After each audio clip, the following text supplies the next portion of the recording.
Hello viewers, graphics Bangla টিউটোরিয়ালের পক্ষ থেকে স্বাগত। আজকে আমরা দেখব ফটোশপ সিসি 2015 এর ইন্টারফেস এবং টুলপুট। তো চলো আজকে কাজ শুরু করা যাক। আমরা আজকে ফটোশপের ইন্টারফেস পরিচিতিটা একটু দেখে নিই। আমরা এখানে দেখতেছি ফটোশপটা ব্যাকগ্রাউন্ডটা কালো হয়ে আছে, এটাকে আমরা ইচ্ছা করলে চেঞ্জ করে দিতে পারি। এডিট মেনুতে গিয়ে প্রিফারেন্স থেকে ইন্টারফেস ক্লিক করলে এখানে কালার থিম দেওয়া আছে, 4টা কালার দেওয়া আছে। দেখুন বন্ধুরা, এখানে আমি যে কালারটাতে ক্লিক করি ইন্টারফেসটা সেরকম হয়ে যাচ্ছে। তবে আমাদের চোখের দিক বিবেচনা করে এর মাঝখানে কালারটাই আমরা নিতে পারি। ওকে, আচ্ছা, এখানে আমরা তারপরে যে কোনো সময় আমরা চেঞ্জ করে নিতে পারি। আমরা এবার একটু এর পরিচিতি পর্বটা একটু দেখে নিই। ফটোশপ উপরে যে অংশগুলো আছে সেগুলোকে বলা হয় menu, file, edit, image, layer, type, select, filter, view, window, help. আমরা শুরুতেই বলে নেই আমরা যে কাজটা করতে যাচ্ছি সেটা একেবারে ফটোশপ যারা আমরা ধরিয়ে নিলাম যারা একেবারে নতুন কাজ শুরু করতে যাচ্ছে বা কাজ শুরু করবে এখন, তাদের জন্য আমরা এই ফটোশপ টিউটোরিয়ালটা তৈরি করছি। যারা একেবারে প্রাইমারি লেভেলের ইউজার তাদের জন্য আমরা ধরে নিচ্ছি যারা এই টিউটোরিয়ালটা দেখবেন তারা ফটোশপে এখন পর্যন্ত খুব একটা কাজ করেননি বা একেবারেই নতুন। যাই হোক, আমরা দেখি উপরে মেনুগুলো আছে, মেনুর নিচে একটা কন্ট্রোল প্যানেল আছে। দেখেন এই কন্ট্রোল প্যানেলটাকে আমি ইচ্ছা করলে এটাকে নাড়িয়ে দিতে পারি অথবা ওখান থেকে কেটেও দিতে পারি, আবার প্রয়োজন অনুসারে এর ভেতরে নিয়ে আবার ছেড়ে দিতে পারি। দেখুন এরকম ছেড়ে দিলে জায়গা মতো গিয়ে আবার সেট হয়ে গেল। এটা হচ্ছে টুলগুলো, এর এই বারটা হচ্ছে টুলবার। টুলবারকে ক্লিক করলে দেখেন প্রতিটা টুলে ক্লিক করলে এর ইন্টারফেস গুলা পরিবর্তন হচ্ছে। প্রতিটা টুলে ক্লিক করার সাথে সাথে ওগুলো পরিবর্তন হচ্ছে। তো এটাকে বলা হয় টুলবার। টুলবারটাকে বিভিন্ন ধরনের টুল আছে। টুলবারটাকে আমি ইচ্ছা করলে 2 কলাম বিশিষ্ট করে নিতে পারি। আবার এই এরোতে ডাবল এরোতে ক্লিক করলে 1 কলাম বিশিষ্ট হয়ে যায়। সেটা আমাদের কাজের সুবিধার জন্য যদি স্ক্রিনশট থাকে সেক্ষেত্রে 2 কলাম করে নিব অথবা 1 কলাম আমরা করে নিতে পারি। এই পাশে দেখুন, এই পাশে একটা ডান পাশে একটা কন্ট্রোল প্যানেল আছে, লেয়ার, চ্যানেল, পাথ। এগুলো আমরা আমাদের কাজের ক্ষেত্রে বিভিন্ন সময় প্রয়োজন হবে। হিস্টোরি কি, এই জিনিসগুলো, এগুলো কন্ট্রোল প্যানেল, টুলবারের কন্ট্রোল প্যানেল। এখান থেকে আমরা বিভিন্ন রকম কাজ করতে পারি। দেখেন এটা আমি ক্লিক করলাম, একটা ক্লিক করলে বাহিরে চলে আসছে, কিন্তু আরেকটা ক্লিক করলে সেটা আর ভেতরে যাচ্ছে না। এখন আমি যদি এখানে এই অংশে রাইট বাটন ক্লিক করি, রাইট বাটন ক্লিক করে অটো কলাপস আইকনিক প্যানেল এটাতে ক্লিক করে দিই, তারপরে দেখুন বাইরে ক্লিক করলে এটা আবার চলে যাচ্ছে। ভেতরে ক্লিক করলে আসছে আর বাইরে ক্লিক করলে চলে যাচ্ছে। তো আমরা শুরুতে একটা ছবি নিই। ছবি নেওয়ার জন্য ওপেনে ক্লিক করে আমরা যে কোনো একটা ছবি নিয়ে নিতে পারি। সাপোজ এই ছবিটা যদি আমরা নেই, হ্যাঁ এই ছবিটা আমরা নিতে পারি। এই ছবিটা আমরা যদি নেই,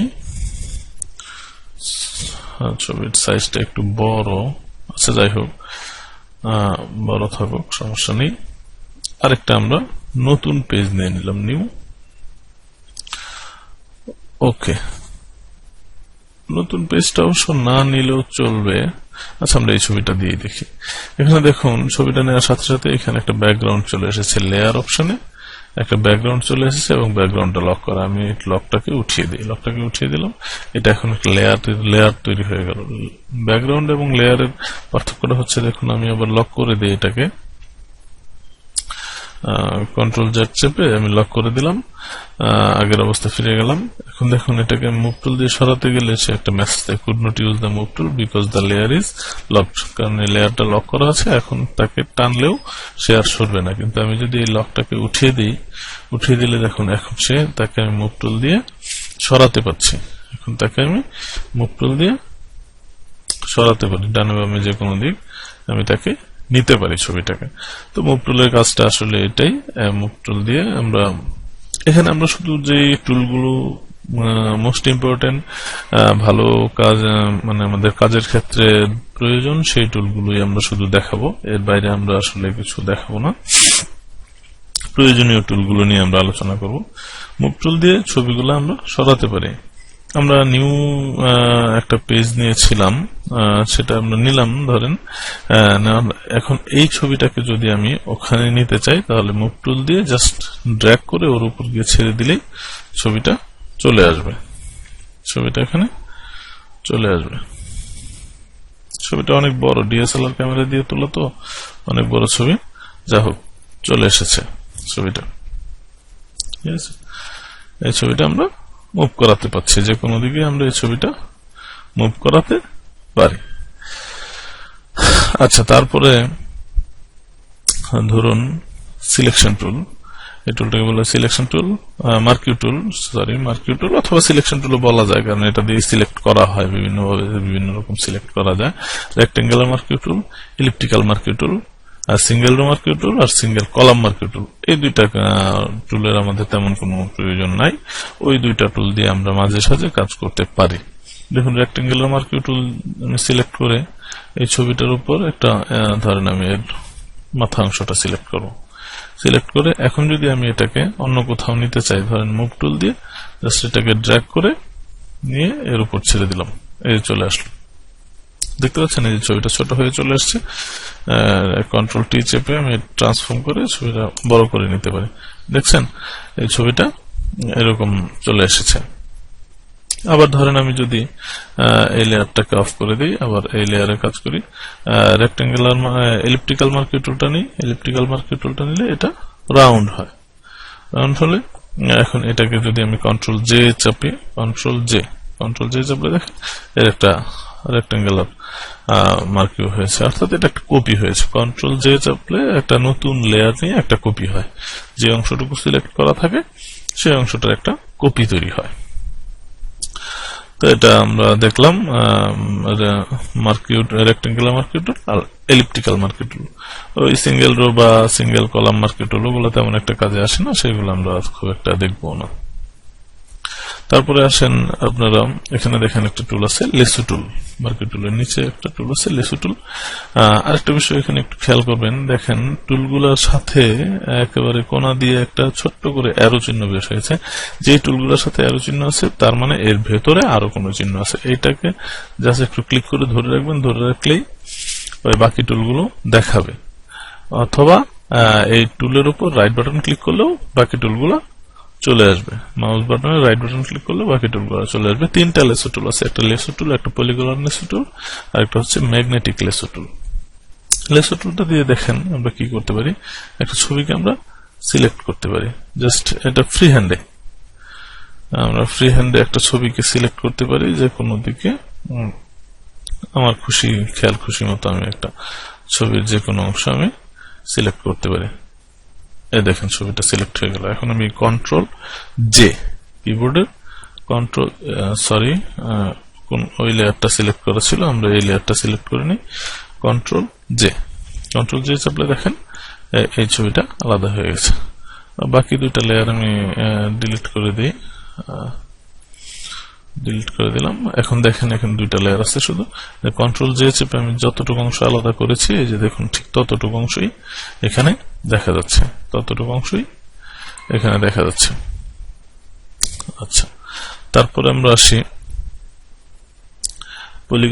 পলিগনাল লেসো টুল। পলিগনাল লেসো টুলটা হচ্ছে এটাও আসলে এটা ক্লিক করে করে সিলেক্ট করতে হয়।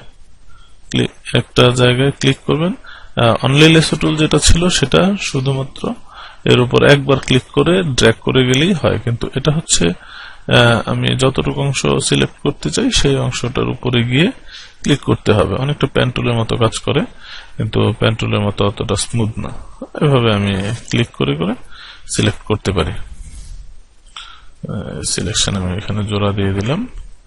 বাস দেখুন, এখন আবার যদি আমি কন্ট্রোল জে চাপলে এই যে দেখুন ছবিটা যতটুকু অংশ আমি আলাদা করেছি সেই অংশটা আলাদা হয়ে গেছে।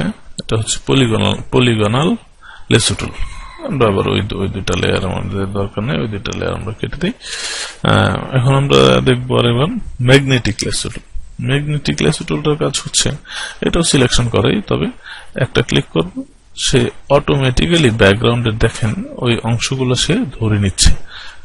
এখানে কিন্তু ক্লিক করার দরকার নেই, কিছু করার দরকার নেই, জাস্ট ব্যাকগ্রাউন্ডের কাছাকাছি থেকে আমি শুধু মাউসে ড্র্যাগ করে মাউসটা নিয়ে যাব। ক্লিক করার দরকার নেই, শুধুমাত্র এর উপর দিয়ে মাউসটা আমি নিয়ে যাচ্ছি। কিন্তু দেখুন খেয়াল করে আমি কিন্তু কোনো ক্লিক করছি না, জাস্ট এর পাশ দিয়ে নিয়ে গেলেই ও ব্যাকগ্রাউন্ড অংশটা অটোমেটিক সিলেক্ট করে নিচ্ছে। ব্যাকগ্রাউন্ড অংশটা অটোমেটিক সে সিলেক্ট করে নিচ্ছে। দেখুন এখানে কিন্তু আমি কোনো ক্লিক করছি না, ব্যাকগ্রাউন্ড অংশটা সে অটোমেটিক্যালি সিলেক্ট করে নিচ্ছে। এইখানে এসে আপনি জাস্ট একটা ক্লিক করবেন লাস্ট মাথায় এসে।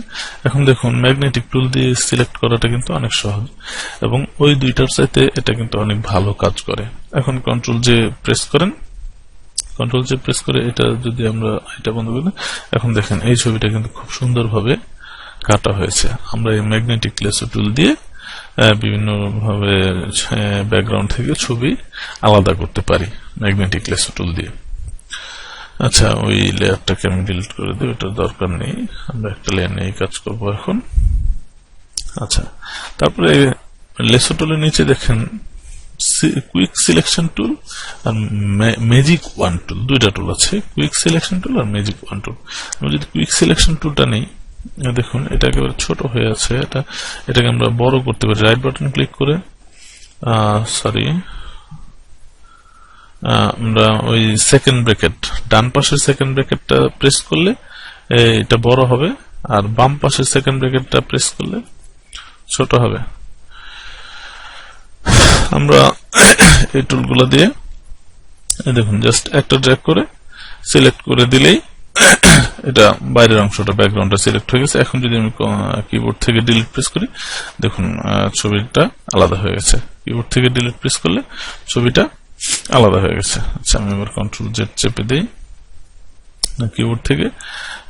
অর্থাৎ কুইক সিলেকশন টুল দিয়ে ব্যাকগ্রাউন্ডের বাকি অংশগুলা এটা ধরে গেছে। ধরলেও সমস্যা নেই, যদি এরকম ধরে তাহলে অল্টার ধরলে দেখুন মাইনাস চলে আসে, এখানে প্লাস থেকে অল্টার প্রেস করলে মাইনাস চলে আসে। অল্টার প্রেস করে ইচ্ছা করলে আমরা এগুলা বের করে দিতে পারি, অল্টার প্রেস করলে এরকম বের করে দিতে পারি। তারপরে আবার প্লাস প্রেস করে এটাকে আবার কাজ করে দিতে পারি। এরকম আমরা এই সিলেকশনটা করতে পারি। এটা একটু ছোট করে নিয়ে এর ভেতরে ঢুকিয়ে দিই। হ্যাঁ, বাস, জাস্ট এখন ডিলিট প্রেস করলাম। ডিলিট প্রেস করলে দেখুন এটা চলে আসছে। কন্ট্রোল জেড চেপে আবার আগের অবস্থায় আসি। সিলেকশন ছাড়ানোর জন্য হচ্ছে কন্ট্রোল ডি, ডিসিলেক্ট হয়ে যায়, কন্ট্রোল ডি। আচ্ছা, এটা গেল কুইক সিলেকশন টুল। এবং ম্যাজিক ওয়ান টুল, দেখুন এই দুইটা টুল কিন্তু আমাদের ছবির কাজ করতে গেলে প্রায় সময় লাগবে। এই দুইটা টুল দিয়ে আমরা যে কোনো ছবি ব্যাকগ্রাউন্ড সিলেক্ট করতে পারি, এবং এই দুইটা টুল আমাদের লাগবেই। ম্যাজিক ওয়ান টুলের কাজটাও কিন্তু এরকমই। দেখুন ক্লিক করলে এগুলা সিলেক্ট হয়ে যাচ্ছে, বাহিরের অংশগুলো সিলেক্ট হচ্ছে। ম্যাজিক ওয়ান টুলটা সাধারণত ব্যবহার হয় পাসপোর্ট সাইজ ছবির ক্ষেত্রে, যখন পেছনের ব্যাকগ্রাউন্ডটা এক কালার থাকে, তখন ম্যাজিক ওয়ান টুলটা ভালো কাজ করে। কারণ এরকম বিভিন্ন কালার ধরতে গেলে ম্যাজিক ওয়ান টুলটা সেক্ষেত্রে ধরতে পারে না, ওর ধরতে কষ্ট হয়। তো ম্যাজিক ওয়ান টুলটা কালার হিসেবে যেহেতু সে সিলেক্ট করে, যে সেই জন্য বিভিন্ন কালার গুলোকে সে আলাদা আলাদা ভাবে সিলেক্ট করে। এগুলা ম্যাজিক ওয়ান টুল দিয়ে সিলেক্ট করাটা কিছুটা কষ্টকর, কিন্তু এক কালারের ক্ষেত্রে, শুধুমাত্র একটা কালারের ক্ষেত্রে ম্যাজিক ওয়ান টুল দিয়ে, ধরুন আমি এখানে যদি ক্লিক করি, দেখেন এর যে অংশটুকু আছে এক কালারের যে অংশটুকু, সেই কালারটা সে ধরে নিচ্ছে। কিন্তু আমি যদি কুইক সিলেকশন টুল নিই, সেই ক্ষেত্রে সে পুরো ব্যাকগ্রাউন্ডটাকে কিন্তু ধরে নিচ্ছে। জাস্ট ক্লিক করে ড্র্যাগ করবো, শেষ, কাজ হয়ে গেল। আর ম্যাজিক ওয়ান টুল দিয়ে কাজ করলে হয় কি, সেটা ম্যাজিক ওয়ান টুল দিয়ে নিলে হয় কি, সে শুধু ওই একটা কালারকে সে চিনতে পারে। অর্থাৎ যখন যেই কালারটার উপর ক্লিক করব, ওই কালারের সেই অংশটুকু সে সিলেক্ট করতে পারে। ওখানে ডিলিট প্রেস করলেও দেখেন ওই কালারের অংশটুকু সরে গেল। এভাবে আমরা সিলেক্ট করে কাজ করতে পারি। তবে পাসপোর্ট সাইজ ছবির ক্ষেত্রে, যেটা শুধুমাত্র এক কালারের ছবি, পেছনে ব্যাকগ্রাউন্ড এক কালার, সেই ক্ষেত্রে ম্যাজিক ওয়ান টুল আমরা ব্যবহার করতে পারি। আচ্ছা, যাই হোক, তারপরের টুলটা দেখুন ক্রপ টুল। ক্রপ টুলে এখানে যদিও 3-4টা আছে, তারপরও শুধুমাত্র ক্রপ টুলটা নিয়ে আমরা কাজ করব। ওগুলা যেহেতু এটা একেবারে প্রাইমারি ইউজারদের জন্য আমরা দেখছি, সেক্ষেত্রে এখানে আমরা শুধুমাত্র ক্রপ টুল নিয়ে কাজ করব, বাকিগুলো নিয়ে কাজ করবো না। ক্রপ টুলটাতে ক্লিক করার সাথে সাথে দেখেন এটা একটা ব্যাকগ্রাউন্ড চলে এসেছে। ক্রপ টুলে ক্লিক করার সাথে সাথে এখানে একটা ব্যাকগ্রাউন্ড চলে এসেছে। এখন যদি আমি এন্টার প্রেস করি তাহলে দেখেন ওই ছবিটার ওই অংশটা কেটে গেল। আচ্ছা, আরেকবার করি আমরা। ক্রপ টুলটা আমি যদি আরেকবার নিয়ে এখানে দেখুন একটা রেশিও চলে এসেছে। এই রেশিওটা কি আসছে সেটা আমার জানার দরকার নাই। আমি জাস্ট এখানে কত ইঞ্চি বাই কত ইঞ্চি আমি নিতে চাই সেটা আমি লিখে দিব। এখানে ধরুন আমি এই ছবিটাকে 4 ইঞ্চি বাই 6 ইঞ্চি করব, বা 6 দিলাম, পরের ঘরে দিলাম 4, অথবা এই ঘরটাতে আমরা 4 দিই, পরেরটাতে দিই 6। এখন হয়তো একটু ভালো বোঝা যাবে। এখন আমি যদি এটাকে দেখেন, আমি ইচ্ছা করলে এই ছবিটাকে সরাতে পাচ্ছি। হ্যাঁ, ছবিটাকে সরাতে পাচ্ছি, আবার এটা রেশিওটা কিন্তু আমি বাড়িয়ে দিতে পারছি। রেশিও বাড়িয়ে দিলে হয় কি, উপরের সেই যে খালি জায়গাটুকু থাকে সেটাকে সে ওই মাপে নিয়ে নেয়। তারপরে এইখানে দেখেন একটা রাইট চিহ্ন আছে, ওটাতে ক্লিক করলেই এই ছবি ক্রপ হয়ে গেল, অথবা এন্টার প্রেস করলেও ছবিটা ক্রপ হয়ে যায়। ক্রপ টুলটা কিন্তু খুবই গুরুত্বপূর্ণ। ক্রপ টুলটা খুবই গুরুত্বপূর্ণ যে কোনো ছবি কাজ করার জন্য। ছবিটা আমি কোন মাপে কেটে নিব সেটার জন্য ক্রপ টুলটা অতি অবশ্যই খুব যত্ন সহকারে ব্যবহার করতে হয়। এখন আমরা দেখব আইড্রপার টুলের কাজটা। আইড্রপার টুল দিয়ে আসলে কি করা হয়? আইড্রপার টুল তেমন কোনো কাজ নেই। তারপর এটা হচ্ছে কালার পিকার। আমি ধরুন একটা কালার আমার এখানে পছন্দ হলো, সেই কালারটাকে আমি অন্য একটা জায়গায় ব্যবহার করব। তাহলে আইড্রপার টুলটা নিয়ে আমি জাস্ট ক্লিক করব। দেখুন এখানে 2টা কালার আছে, একটা ফরগ্রাউন্ড, একটা ব্যাকগ্রাউন্ড। ইচ্ছা করলে আমরা এই কালারগুলো চেঞ্জ করতে পারি। ফরগ্রাউন্ডে ব্যাকগ্রাউন্ডে আনতে পারি, ব্যাকগ্রাউন্ডে ফরগ্রাউন্ডে আনতে পারি। ফরগ্রাউন্ড উপরের কালারটাকে বলা হয় ফরগ্রাউন্ড, নিচেরটা হচ্ছে ব্যাকগ্রাউন্ড। ফরগ্রাউন্ড কালারটাকে আমি আইড্রপার টুল দিয়ে যে কোনো একটা জায়গায় ক্লিক করলে দেখুন ওই যে ফরগ্রাউন্ড কালারটা চেঞ্জ হয়ে যাচ্ছে। অর্থাৎ এই কালারটা যদি আমার পছন্দ হয়ে থাকে, সেই কালারটা যদি আমি অন্য কোথাও ব্যবহার করতে চাই, সেই কালারটাকে পিক করার জন্য আইড্রপার টুল দিয়ে ক্লিক করলে আমি এই কালারটা এখান থেকে নিতে পারি। দেখছেন, এখানে ক্লিক করার সাথে সাথে ওখানে কালার চেঞ্জ হয়ে যাচ্ছে। পরবর্তীতে আমরা যে কোনো সময় যে কোনো জায়গায় এটাকে ব্যবহার করতে পারি। আইড্রপার টুলের ভেতর আরেকটা টুল আছে কালার স্যাম্পল। এটা তেমন কোনো দরকার নেই। রুলার টুল একটা ইম্পর্টেন্ট টুল আমাদের। দেখুন রুলার টুলের কাজটা একটু আমরা দেখি, অনেক সময় ছবিগুলো বাঁকা। এই যে এই ছবিটাই বাঁকা হয়ে আছে। এখন ধরুন আমি এই ছবিটাকে সোজা করব।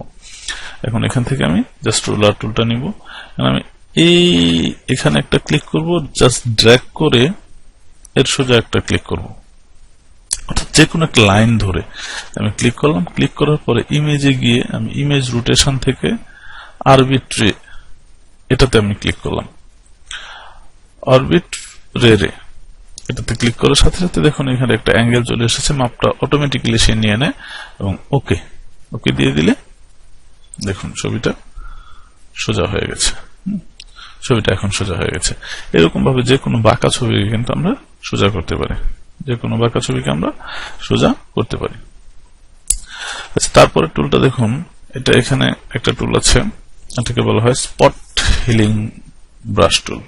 স্পট হিলিং ব্রাশ টুল, এর নাম শুনে বোঝা যাচ্ছে আসলে এটা দাগ দূর করার জন্য, স্পট দূর করার জন্য। ধরুন এখানে আমি মুখের মধ্যে দিয়ে একটা দাগ দিয়ে রেখেছিলাম, বা অটোমেটিক্যালি যে দাগগুলো থাকে সেগুলো তো এই স্পট হিলিং ব্রাশ টুলটাতে ক্লিক করে জাস্ট এখানে একটা ক্লিক করবো, দেখুন দাগগুলো চলে যাচ্ছে। এই দাগগুলো চলে যাচ্ছে। আরো অন্য কোনো দাগ যদি থাকে, এখানে দেখুন একটা ছোট্ট চিকন চুলের মতো এসেছে। এটাকে যদি আমি ক্লিক করে স্পট হিলিং করে দিই, তাহলে ওই দাগগুলো আমার চলে যাচ্ছে। এইভাবে আমরা ইচ্ছা করলে যে কোনো দাগ দূর করে দিতে পারি। যে কোনো দাগ আমরা এখান থেকে দূর করতে পারি। এরকম ভাবে স্পট হিলিং ব্রাশ টুল ব্যবহার করে আমরা যে কোনো দাগ দূর করে দিতে পারি। আচ্ছা, তারপরে দেখুন আমরা হিস্ট্রির দিকে একেবারে শুরুতে চলে যাই। এখানে চলে আসলাম। তারপরের ব্রাশটা হচ্ছে হিলিং ব্রাশ টুল। হিলিং ব্রাশ টুলের কাজটা কি? হিলিং ব্রাশ টুলে দেখুন হিলিং ব্রাশ নেওয়ার সাথে সাথে এর ভেতর দিয়ে একটা কালার দৌড়চ্ছে। অর্থাৎ আমি অল্টার চেপে যে কোনো জায়গা থেকে একটা কালার পিক করতে পারি। অল্টার চেপে আমি যদি এখানে অল্টার চেপে এখানে একটা ক্লিক করি, দেখুন এখন এর সাথে সাথে ওই কালারটা দৌড়াচ্ছে। তাহলে আমি এখান থেকে যেহেতু এই কালারটা দিতে চাই, সেক্ষেত্রে আমি অল্টার চেপে এখান থেকে একটা কালার পিক করবো। কালার পিক করলে এর উপরে গেলে গিয়ে জাস্ট একটা ক্লিক করে দিব, ওই দাগগুলো চলে যাচ্ছে। তো আমরা এই কাজটা স্পট হিলিং ব্রাশ টুল দিয়েও করতে পারি। তারপরে হিলিং ব্রাশটা একটু দেখিয়ে দিলাম। এর নিচে আর একটা টুল আছে প্যাচ টুল। প্যাচ টুলটাও একটু একরকমই। তারপর একটু দেখে নিই, প্যাচ টুলটা আনলে দেখেন এখানে প্যাচের মতো একটা চিহ্ন আসে। এটা জাস্ট আমরা ড্র্যাগ করে দাগের অংশটাকে সিলেক্ট করব। সিলেক্ট করে এটা একটা ভালো জায়গায় সরিয়ে দেবো। শেষ। এটাকে ক্লিক করে ড্র্যাগ করব, ড্র্যাগ করে দাগের অংশটা সরিয়ে দেব। প্যাচ টুলের কাজ হয়ে গেল। তো ভিউয়ার্স, এই টিউটোরিয়ালটা অনেক বড় হয়ে যাচ্ছে, যার জন্য আমরা এটাকে দুইটা পার্টে ভাগ করে নিব। আমাদের প্রথম পর্ব এই পর্যন্তই ছিল। আমরা পরবর্তীতে দ্বিতীয় পর্ব আবার এর সাথে দ্বিতীয় পর্ব আমরা যোগ করে দিব। দুইটা পার্ট আমরা একসাথে রিলিজ করব। যাই হোক, আমরা প্রথম পার্টটার কাজ আজকে এই পর্যন্তই। ধন্যবাদ।